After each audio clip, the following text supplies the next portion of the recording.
Assalamualaikum warahmatullahi wabarakatuh. Perkenalkan, nama saya Intan Rizkyani. Saya peserta Latsar CPNS golongan 2 angkatan 119. Izinkan saya untuk memaparkan hasil laporan aktualisasi dan habituasi yang saya laksanakan di Rumah Sakit Umum Dr. Sutiono Blora. Sebelumnya saya akan memaparkan visi misi Kabupaten Blora. Visi misi Kabupaten Blora. Visi Kabupaten Blora yaitu sesarengan bangun Blora unggul dan berdaya saing. Misi yang pertama, membangun sumber daya manusia yang berkualitas, berdaya saing, dan berkarakter. 2. Mewujudkan infrastruktur yang baik dan tata lingkungan yang berkelanjutan. Yang ketiga, mewujudkan birokrasi yang profesional, progresif, bersih, dan akuntabel. Yang keempat, menciptakan kondisi wilayah yang kondusif. Yang kelima, memperkuat ekonomi kerakyatan berbasis potensi daerah dan membuka peluang investasi untuk mengurangi pengangguran dan kemiskinan. Nilai-nilai dasar organisasi Rumah Sakit Umum Dr. Sutiono Blora. Yang pertama, keterbukaan. Yang kedua, kejujuran. Yang ketiga, kebersamaan. Yang keempat, kesabaran. Yang kelima, pembelajaran. Selanjutnya, pelaksanaan kegiatan aktualisasi dan habituasi di Rumah Sakit Umum Dr. Sutiono Blora. Kegiatan pertama, mereview SOP optimalisasi pelayanan obat rawat inap dengan menggunakan klip berwarna. Tahapan kegiatan pertama, konsultasi kepada mentor dan kepala instalasi.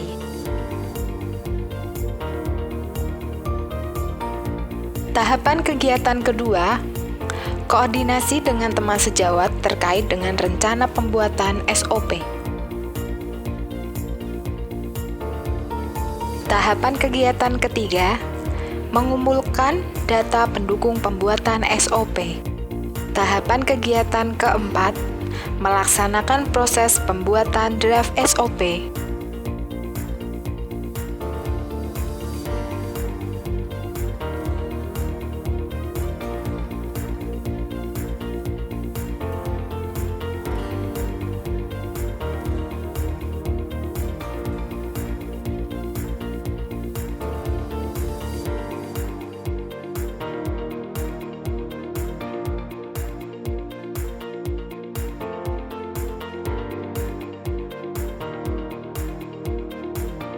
Tahapan kelima, melaksanakan evaluasi SOP optimalisasi pelayanan obat rawat inap dengan menggunakan klip berwarna.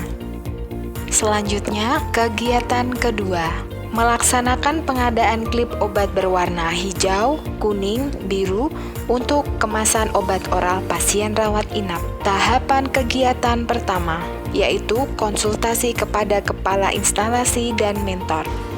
Tahapan kegiatan kedua, koordinasi kepada kepala instalasi farmasi untuk membuat bon permintaan klip obat berwarna.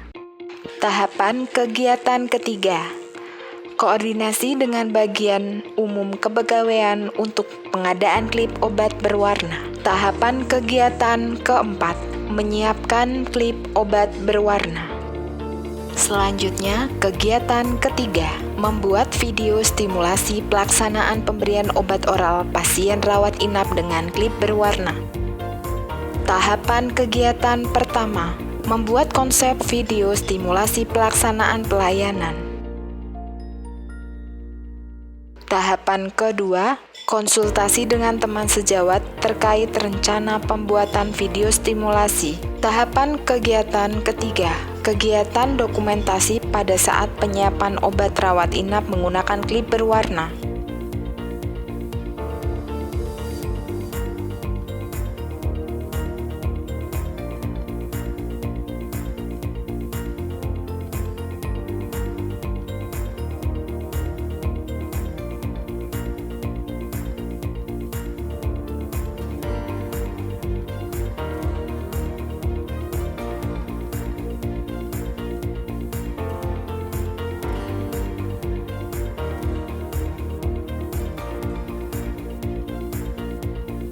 Tahapan kegiatan keempat, Proses edit video stimulasi pelaksanaan pemberian obat dengan klip berwarna.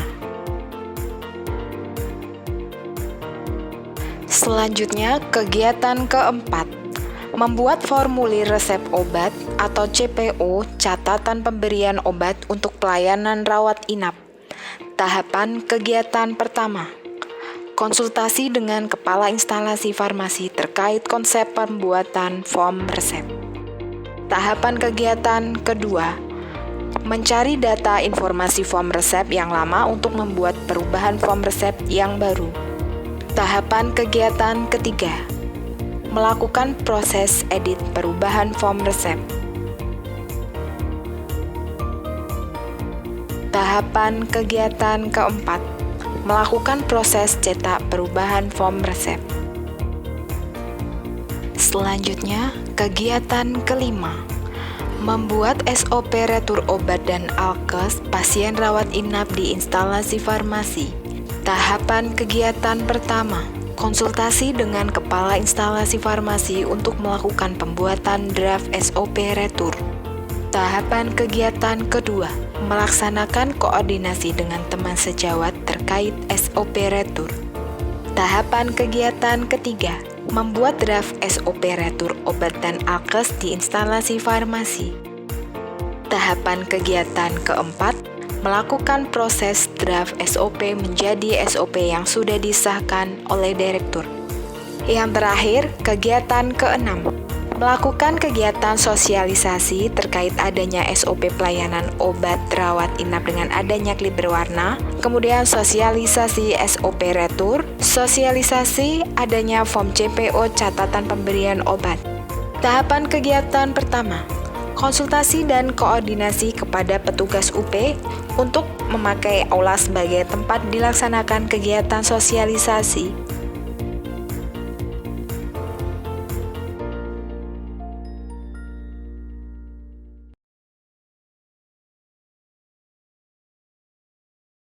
Tahapan kegiatan kedua, membuat undangan kepada seluruh rekan kerja yang terkait, seperti rekan kerja farmasi dan perawat. Tahapan kegiatan ketiga, menyiapkan konsep materi untuk sosialisasi. Tahapan kegiatan keempat, melakukan sosialisasi kepada seluruh petugas farmasi dan perawat di Rumah Sakit Umum Dr. Sutiono Blora.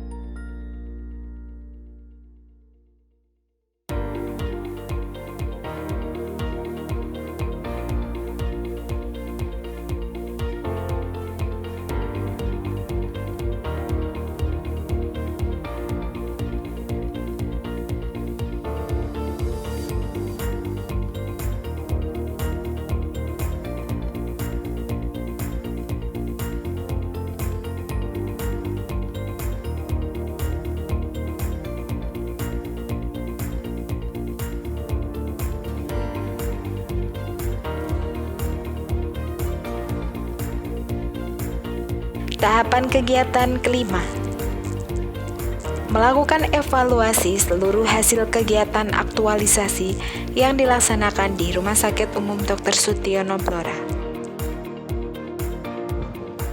Berikut testimoni kegiatan aktualisasi dan habituasi.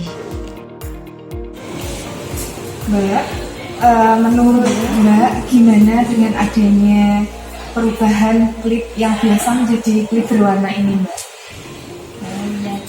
Ini menurut pendapat saya dan perawat mawar ya, Mbak. Kan sebelumnya cuma plastik biasa putih, kalau sekarang kan warna-warni, ada yang biru, kuning, sama hijau. Kita lebih mudah untuk memberikan kepada pasien dan pasien lebih cepat paham. Kan biasanya kalau plastik putih kadang kita bingung, itu dikasih pagi, siang, atau malam. Dengan klip warna berwarna-warni ini kita jadi lebih paham dan meminimalisir kesalahan pemberian.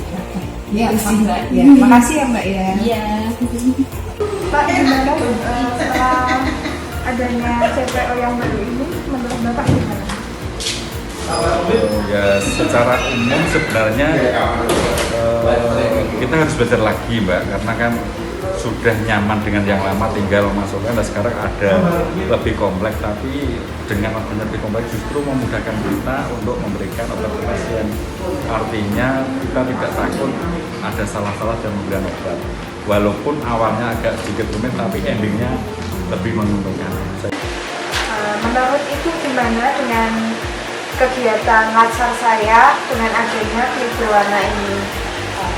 Menurut saya cukup membantu sekali, gitu ya. Jadi kalau biasanya kita menyerahkan obat itu hanya dengan satu klip yang berwarna bening, gitu ya. Kalau sekarang memudahkan sekali dengan adanya inovasi yang dilakukan oleh Intan ini. Ada yang berwarna hijau itu untuk pagi, ke klipnya kuning itu untuk siang, dan juga biru itu untuk malam. Jadi memudahkan kami untuk misalnya penyerahan ke pasien. Jadi istilahnya kalau pagi biar dia jelas menurut klip warnanya, jadi tidak monoton seperti yang dulu. Gimana pendapat Ibu tentang CPO saya yang baru ini? Kalau untuk yang CPO yang baru, menurut saya lebih lengkap, gitu ya. Lebih lengkap. Dia juga mempermudah kita dalam merekap obat, mempermudah kita juga dalam mengkaji obat atau verifikasi obat, dan juga dalam pengkajian resep. Jadi menurut saya memang sangat membantu sekali, istilahnya lebih terperinci untuk obat dan lain sebagainya. Untuk kolom returnya juga yang sebelumnya belum ada Bu, yang ini sudah saya berikan. Oh iya. Menurut Ibu gimana? Iya, ini bagus sekali karena kalau yang kemarin CPO-nya memang tidak ada kolom retur. Jadi kalau di sini sudah dibuatkan CPO yang sudah ada kolom returnya, ini juga membantu petugas kita kalau misalnya memang ada pasien yang pulang dan juga retur obatnya. Ini cukup membantu sekali dan bagus sekali untuk bisa dilaksanakan di sini. Terima kasih Bu. Sama-sama.